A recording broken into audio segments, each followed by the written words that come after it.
dari Rais. Kenapa? Sudah.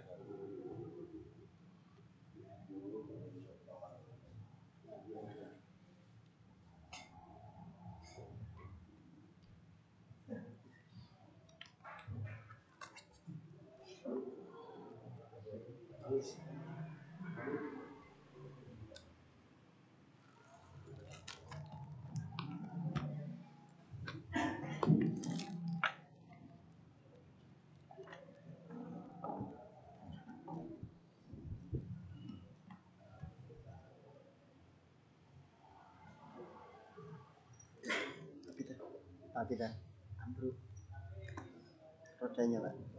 Rodanya cepat satu. Roda. Oke.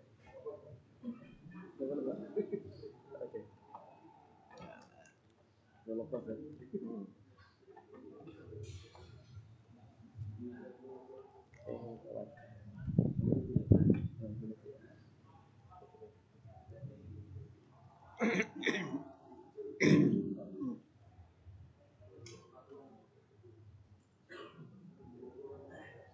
Bismillahirrahmanirrahim.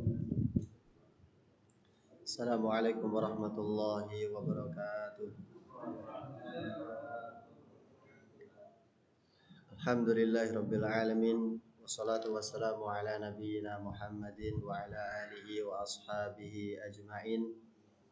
Allahumma inna nas'aluka ridhaka wal jannah wa na'udzubika min sakhatika wan nar. Allahumma ja'alil Qur'ana rabi'a qulubina wa nura sudurina wa jalaa'a ahzanina wa dhahaba humumina wa sa'iqana ilal jannati bi rahmatika ya arhamar rahimin. Subhanaka la ilma lana illa ma 'allamtana innaka antal alimul hakim. Amma ba'du. Ya ayyuhalladzina amanu taqullaha haqqa tuqatih wa la tamutunna illa wa antum muslimun. Para jamaah hadirin hafizakumullah, alhamdulillahirabbil alamin. Di kesempatan pagi ini insyaallah kita akan membahas pengenalan kita, pembelajaran kita di surah-surah yang ada di juz 30. Setelah sebelumnya kita coba menyelesaikan pembahasan surah Abasa dengan penjelasan yang ringkas, yang tidak bisa dalam karena keterbatasan ilmu. Dan alhamdulillah sudah kita sampaikan, sudah kita tuntaskan. Semoga menjadi pengingat, semoga ada petunjuk yang bisa kita dapatkan dari pembelajaran kita di surah-surah yang ada di juz 30. Dan insyaallah di pagi ini kita akan melanjutkan surah yang baru, yaitu surah An-Nazi'at. Salah satu surah yang terpanjang yang ada di dalam juz 30 ini. Surah An-Nazi'at, ulama sepakat dia adalah surah Makkiyah dengan karakternya yang pendek-pendek ayatnya, banyak berbicara tentang keimanan, terutama keimanan kepada hari akhir, hari kiamat. Jumlah ayatnya paling panjang, paling banyak, yaitu 46 ayat. Urutan turunnya yaitu urutan yang ke-81. Sementara kalau kita lihat di mushaf, nomor suratnya adalah nomor ke-79. Ada munasabah, ada keterkaitan, ada korelasi antara surah An-Nazi'at dengan akhir surah An-Naba. Kalau di akhir surah An-Naba kita tahu orang-orang kafir, mereka begitu mendapati hari kiamat, mereka menyesal, mereka takut. Maka harapannya, kalau bisa aku menjadi tanah saja, aku menjadi debu, biar tidak perlu diperhitungkan, tidak perlu dihisab. Wa yaqulul kafiru ya laitani kuntu turaba. Orang kafir begitu mendapati hari kebangkitan itu nyata, hari kiamat itu benar adanya dan terjadi, mereka melihatnya, mereka menyaksikannya, dan mereka tahu betul begitu nanti perhitungan amal itu terjadi pada diri mereka, maka mereka pasti akan merugi. Maka mereka mengatakan dengan penuh penyesalan, harapan, penuh harapan, tapi harapannya harapan yang tidak mungkin terjadi karena harapan yang mereka inginkan di akhirat. Ya laitani, aduhai seandainya aku ini kuntu turoba, menjadi tanah saja. Jangankan orang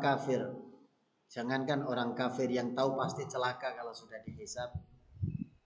Sayyidina Abu Bakar As-Siddiq radhiyallahu anhu yang dikatakan oleh Nabi kalau seandainya iman umat Rasulullah Shallallahu Alaihi Wasallam ditimbang di satu timbangan, diletakkan di satu timbangan, kemudian imannya Abu Bakar diletakkan di timbangan atau di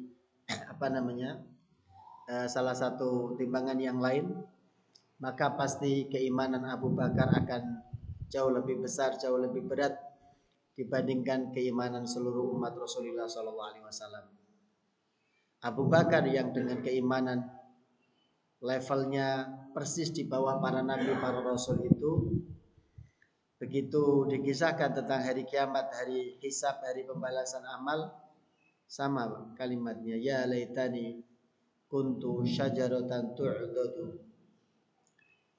Aduhai seandainya aku tidak perlu mengalami hisab, aku lebih senang kalau aku menjadi tanaman, menjadi dedaunan yang dipetik, yang diambil, tidak perlu mengalami hisab, tidak perlu mengalami perhitungan amal. Jadi mereka salafus soleh memahami betul bahwa hisab itu tidak mudah, walaupun di banyak ayat Allah Subhanahu wa taala memberikan kabar gembira kepada kita. Fa amma man utiya kitabahu bi yaminih fasawfa yuhasabu hisaban yasira. Barang siapa yang menerima catatan amalnya dari tangan kanan, maka dia akan hisab dengan hisab yang ringan. Jadi seringan-ringannya hisab yang dijanjikan oleh Allah Subhanahu wa taala, tetapi Sayyidina Abu Bakar As-Siddiq radhiyallahu anhu beliau lebih memilih tidak. Kalau bisa aku tidak perlu dihisab. Aku lebih senang kalau menjadi dedaunan, menjadi pohon saja. Tidak perlu mengalami hisab. Jadi kalau di akhir surah An-Naba Allah Subhanahu wa taala menggambarkan keinginan orang kafir yang mustahil nanti akan terjadi karena mereka inginnya sudah terlambat, sudah mati, sudah dibangkitkan. Kemudian mereka baru mengatakan ya laitani kuntu turaba.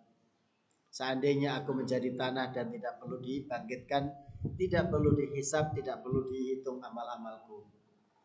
Kalau itu di akhir surah An-Naba, maka di surah An-Nazi'at Allah memberikan gambaran secara jelas tentang nasib orang kafir nanti. Keburukan demi keburukan yang akan dialami oleh orang kafir, bahkan keburukan itu dialami mereka orang-orang kafir sejak nyawa mereka dicabut dari badan. Dari mulai nyawa mereka dicabut dari badan itu sudah tidak enak, tidak ada yang enak sama sekali. Pemandangan yang disampaikan nanti di dalam surah An-Nazi'at menggambarkan betapa sulit, betapa sangat sengsara keadaan orang kafir. Permulaan kesengsaraan mereka dimulai sejak nyawa itu dicabut dari badan mereka. Setelah itu nanti keadaan-keadaan berikutnya akan jauh lebih sulit, jauh lebih berat lagi, jauh lebih menyengsarakan. Dan itu digambarkan di dalam surah An-Nazi'at. Jadi mereka tahu nanti mereka akan celaka, maka mereka ingin menjadi tanah, tapi semua sudah terlambat. Jadi surah An-Nazi'at menggambarkan tentang keadaan orang kafir yang akan sengsara. Permulaannya dimulai dari sejak nyawa itu dicabut dari badan mereka.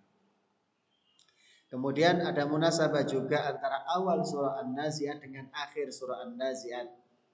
Lagi-lagi di awal surah An-Nazi'at ayat pertama menggambarkan tentang kondisi orang kafir, bagaimana nyawa mereka dicabut.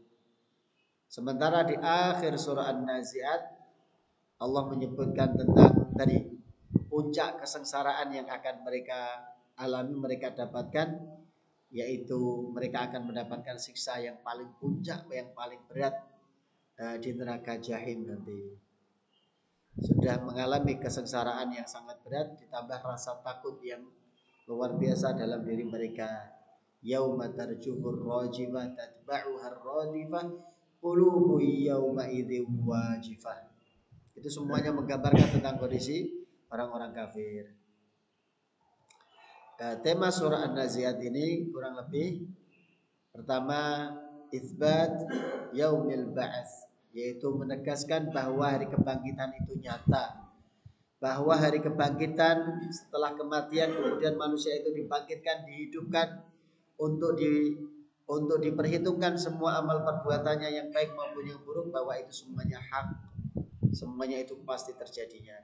Dan itu dijelaskan di surah An-Nazi'at ini. Yang kedua, penggambaran tentang betapa dahsyatnya hari kiamat, dimulai dari ditiupnya sangkakala yang pertama, semua kehidupan hancur, semua yang bernyawa mati, satu persatu semuanya mati. Kemudian dilanjutkan setelah semuanya mati kecuali Allah Subhanahu wa taala, maka Allah hidupkan malaikat yang bertugas untuk meniup sangkakala, kemudian diperintahkan untuk meniup yang kedua, tiupan yang kedua, dan Allah bangkitkan, Allah hidupkan yang sudah dimatikan semuanya untuk dimulai hari kebangkitan itu. Dan seterusnya tentang rentetan peristiwa di hari kiamat. Kemudian pembahasan yang ada di dalam surah An-Nazi'at juga diantaranya adalah bagaimana kisahnya orang yang mendustakan hari kebangkitan ini, apa yang mereka lakukan, bagaimana nasibnya mereka, sedikit banyak nanti disampaikan di dalam surah An-Nazi'at ini. Kemudian tema yang berikutnya di dalam surah An-Nazi'at, Allah menggambarkan sejelas-jelasnya, segamblang-gamblangnya tentang rububiyahnya. Allah sebagai Rabb, yang biasanya kita artikan Tuhan, bahwa Allah sebagai Rabb, rububiyah Allah, Allah itu punya kewajiban, punya tugas menciptakan, Allah yang menjaga, yang mengatur, Allah yang memelihara, Allah yang memberikan rizki. Itu semuanya tugas Allah sebagai Rabb. Makanya nanti kita kenal ada tauhid rububiyah, ada tauhid uluhiyah, ada tauhid asma wa sifat. Ulama sebagian membaginya menjadi 3, nanti yang lain membaginya tauhid itu menjadi 2. Apapun itu latar belakang pembagiannya, semuanya ingin mengenalkan kita kepada Allah dan sifat-sifatnya. Kalau Allah dengan rububiyahnya, maka kita akan dikenalkan bahwa Allah yang menciptakan. Bagaimana Allah menciptakan? Kita akan mengenal Allah Al-Khaliq, Allah Fatir, dan seterusnya, Ja'il, dan seterusnya, itu menjadikan atau menciptakan. Maka di surah An-Nazi'at akan menggambarkan tentang sifat rububiyah Allah Subhanahu wa taala tadi, sebagai pencipta, sebagai pemelihara, sebagai pengatur, sebagai pemberi rizki, yang mengatur segala urusan. Dan di surah An-Nazi'at juga akan disampaikan tentang perbuatan dan juga balasannya. Di akhir-akhir nanti akan disampaikan tentang 2 kelompok manusia, mereka yang mengikuti hawa nafsunya, maka neraka jahim sebagai tempatnya, sedangkan orang yang menahan dirinya dari mengikuti hawa nafsu, maka surga sebagai tempat kembalinya. Itu kurang lebih tema tentang yang ada di dalam surah An-Nazi'at. Di dalam surah An-Nazi'at juga nanti dari aktivitas yang sangat banyak, ada mobilitas yang sangat banyak di dalam surah An-Nazi'at. Ada gerakan-gerakan yang sangat banyak, perpindahan-perpindahan yang sangat cepat yang disebutkan dalam surah An-Nazi'at. Dari mulai 5 ayat pertama tentang sifat, nanti kita akan sampaikan bagaimana nanti 5 ayat pertama ulama berbeda pendapat. 5 sifat ini untuk apa atau untuk siapa? Dilekatkan kepada siapa? Kok ada yang mencabut dengan keras, mencabut dengan lembut, lemah lembut, kemudian bergerak dengan sangat cepat, meluncur bahkan bahasanya. Kemudian saling berlomba-lomba, saling cepat-cepatan, dan mengatur semua urusan. Jadi baik yang ada di langit maupun di bumi. Jadi surah An-Nazi'at nanti akan banyak menyampaikan tentang aktivitas yang sifatnya pergerakan, bergerak dari satu tempat ke tempat yang lain, malaikat terutama nanti. Para ulama sepakat, nanti kita akan bahas 5 ayat itu berbicara tentang malaikat. Bagaimana malaikat nanti mencabut nyawa manusia, kemudian dibawa ke atas naik. Kalau nyawa orang beriman, nyawa orang kafir dicabut dengan cabutan yang sangat menyakitkan, yang sangat keras, kemudian dilemparkan ke bawah, ditolak oleh penduduk langit. Belum lagi nanti ketika Allah memberikan perintah, malaikat itu berlomba-lomba menjalankan perintah Allah tersebut, menjalankan titah Allah Subhanahu wa taala. Itu kemudian di bumi, malaikat yang diberikan tugas dengan tugasnya masing-masing, mengurus dengan urusannya yang sudah Allah wajibkan kepada mereka. Jadi nanti kita akan dapati banyak sekali aktivitas pergerakan, mobilitas yang disebutkan di dalam surah An-Nazi'at ini. Belum lagi nanti ketika membahas tentang hari kiamat, dimulai dari tiupan pertama, terjadi guncangan yang sangat dahsyat, kemudian tiupan yang kedua, kemudian manusia digiring, dikumpulkan di satu tempat, dipanggil nama mereka satu persatu, bumi diganti dengan bumi yang lain. Pergerakannya sangat-sangat banyak dan sangat cepat, dan itu disebutkan di dalam surah An-Nazi'at ini. Kemudian di dalam surah An-Nazi'at ini juga menyebutkan sesuatu, dan sesuatu itu yang paling mentok, paling puncak, paling tinggi. Jadi tidak ada lagi yang di atas itu. Apa saja? Pertama, di dalam surah An-Nazi'at Allah menggambarkan tentang puncak kekuatan, qimmatul quwwah kalau bahasanya. Jadi puncak kekuatan. Jadi melakukan aktivitas dengan sangat kuat, yaitu di ayat wan-nazi'ati gharqa. An-nazi'at ini nanti diterjemahkan biasanya dengan dan demi malaikat yang menarik dengan tarikan yang sangat keras. Menarik apa? Menarik nyawa. Jadi demi malaikat yang ditugaskan untuk mencabut nyawa. Tapi kalau An-Nazi'at ini mencabutnya dengan sangat-sangat keras. Sangat-sangat keras. Nanti kita akan gambarkan ketika masuk di ayatnya. Kemudian puncak yang kedua adalah qimmatus sur'ah. Puncak kecepatan, menggambarkan sesuatu yang sangat cepat. Yaitu ketika menyebutkan ayat fas-sabiqati sabqa. As-sabiqat dari kata musabaqah.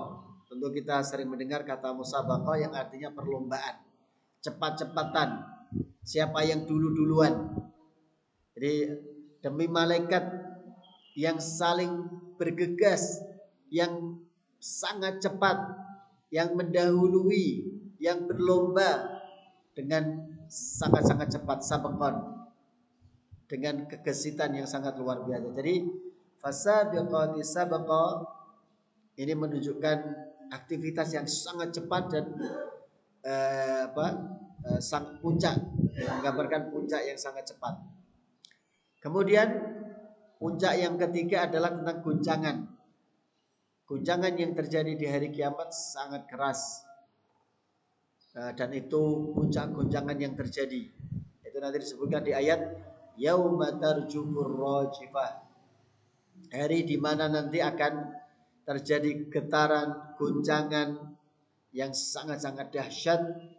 Guncangan yang pertama akibat dari tiupan yang pertama, kemudian tatba'uhar radifah, diikuti dengan guncangan yang kedua yang juga tidak kalah kuat dengan ditiupnya sangkakala yang kedua. Kemudian yang keempat, puncak kezaliman, qimmatut tughyan. Itu juga disebutkan di dalam surah An-Nazi'at. Tidak ada kezaliman yang lebih besar dibandingkan yang digambarkan di dalam surah An-Nazi'at, yaitu ketika nanti seorang manusia yang Allah ciptakan dengan kekuasaannya, seorang manusia yang diciptakan dalam keadaan lemah, tetapi kenikmatan yang Allah berikan bukannya mengantarkan dia semakin taat, malah melakukan kezaliman yang paling tinggi dengan mengatakan faqala ana rabbukumul a'la. Bagaimana makhluk yang diciptakan dalam keadaan lemah, tiba-tiba makhluk ini mengatakan saya adalah Tuhan kalian yang maha tinggi, ingin sama kedudukannya dengan Allah Rabbul Izzati. Maka ini adalah puncak kezaliman, puncak kelaliman, puncak tughyan yang dilakukan oleh Bani Adam, salah seorang anak manusia ini, yaitu Fir'aun. Kemudian ada juga nanti puncak ayat, tanda kebesaran Allah, ketika Allah mengatakan fa'arahul ayatal kubra, maka aku perlihatkan kepadanya al-ayah al-kubra, tanda yang paling besar, tanda kekuasaan Allah yang paling besar. Apa tanda kebesaran Allah yang ingin Allah lihatkan? Nanti kita akan sampaikan di ayatnya insya Allah.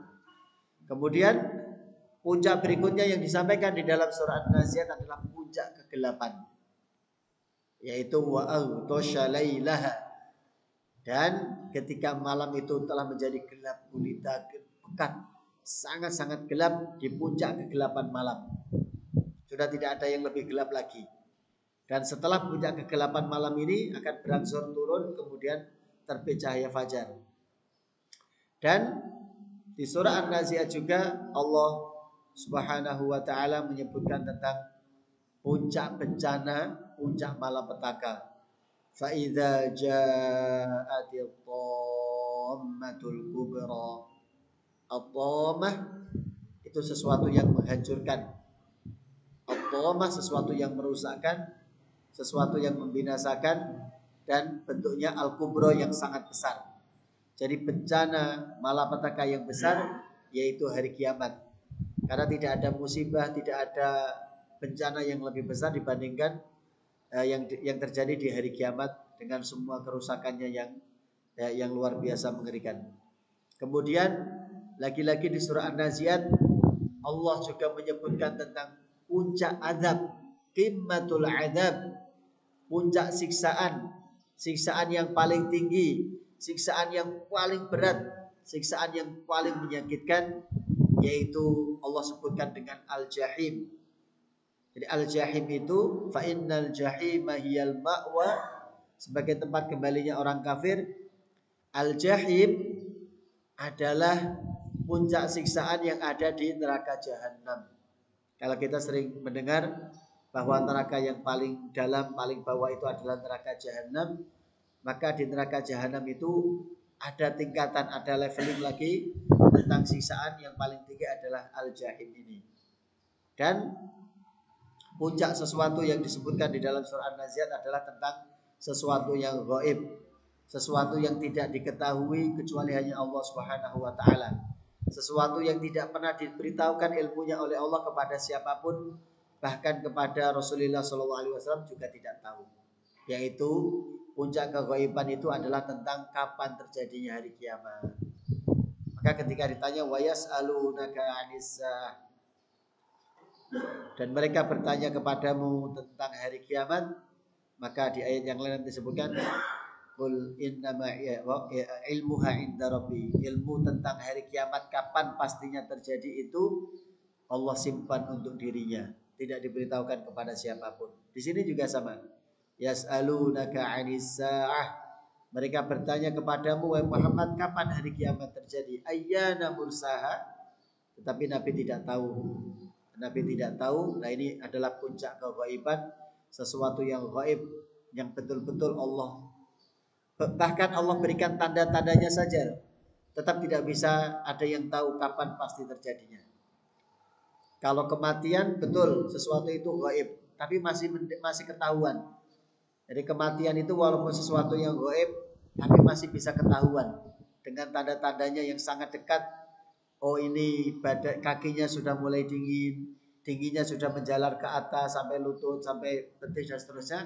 Nah, itu orang sudah bisa nanti membaca, oh ini sudah tidak lama lagi. Tapi kalau hari kiamat dengan tanda-tanda yang sudah banyak disebutkan dan sudah banyak terjadi sekalipun, kan orang tidak bisa memastikan. Nah, oh sebentar lagi, ternyata sebentar laginya masih lama. Oh tahun ini, ternyata sudah lewat tahunnya, belum terjadi. Maka ini adalah puncak kegaiban yang hanya ilmunya disimpan oleh Allah Subhanahu wa taala, tidak disebutkan kepada siapapun. Insyaallah di pertemuan berikutnya nanti kita akan membahas 5 ayat pertama yang wan nazi'ati gharqa, yang mencabut nyawa dengan keras, wan nasyitati nashta, yang mencabut nyawa dengan lemah lembut, was-sabihati sabha, yang turun dari langit dengan sangat cepat seperti meluncur, fas-sabiqati sabqa, yang mendahului dengan sangat cepat, fal mudabbirati amra, yang mengatur segala urusan, yang mengatur urusan-urusan di dunia. Dan nanti para ulama berbeda pendapat. 5 sifat ini untuk siapa?